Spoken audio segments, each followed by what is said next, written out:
अस्सलाम वालेकुम दोस्तों, कैसे हैं आप सब। आज हम मौजूद हैं ज़मीनों में जहाँ पे आप देख रहे हैं कि फसलें कितनी खूबसूरत नज़र आ रही हैं। सब्ज़ा ही सब्ज़ा है हर तरफ। आज का मौसम भी बड़ा सुहाना है, बड़ा खुशगवार है।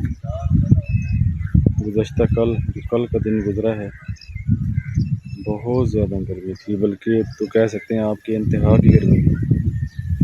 कल दोपहर के टाइम तो ऐसे लग रहा था जैसे ईंटों वाले भट्टे के पास बैठा हुआ है। इतनी शदीद गर्मी थी कल दोपहर। और कुदरत खुदा की देखिए, आज इतना सुहाना, इतना खूबसूरत प्यारा मौसम है, बादल हैं, ठंडी ठंडी हवाएं चल रही हैं। एक गांव में आए हुए हैं आज। ये हमारे ससुराल का गांव है और यहाँ पे ये हरी भरी फसलें भी आपको नज़र आ रही हैं। बहुत ही सरसब्ज इलाका है, खुशगवार इलाका है, वैसे ज़रखेज़ इलाका है यहाँ पे। ये आपको पीछे जो पानी नज़र आ रहा है, ये मूंजी की फसल जो है वो काश्त हो चुकी है।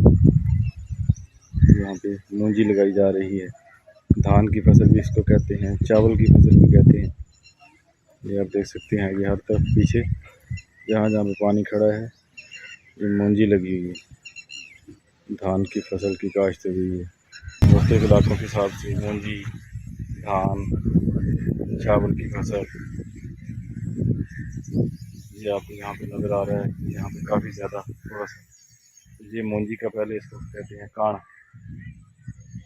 मूंजी को लगाने के लिए जो पहले एक जगह पे इसको काश्त किया जाता है तो काफ़ी घनी उगती है ये, वहाँ से फिर इसको उखाड़ के हाथ से फिर इसको लगाया जाता है। इंडिया पाकिस्तान में तो हाथ से ही लगाया जाता है इसको अभी तक।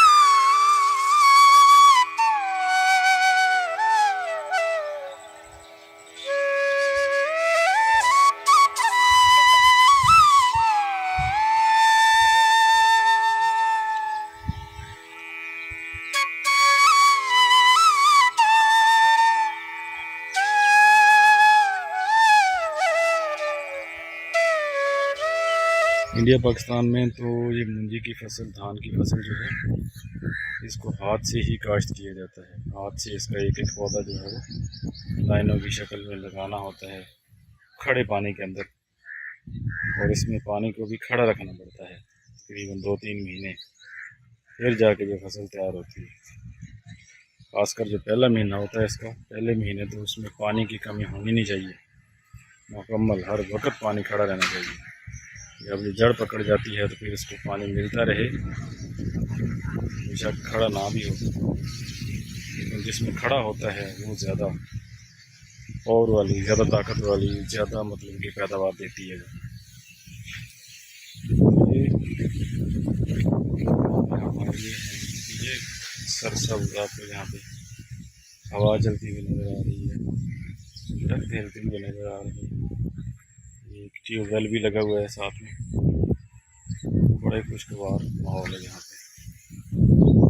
तो आज के इस छोटे से ब्लॉग को यहीं पे ख़त्म करते हैं। अल्लाह हाफिज़, बाय बाय।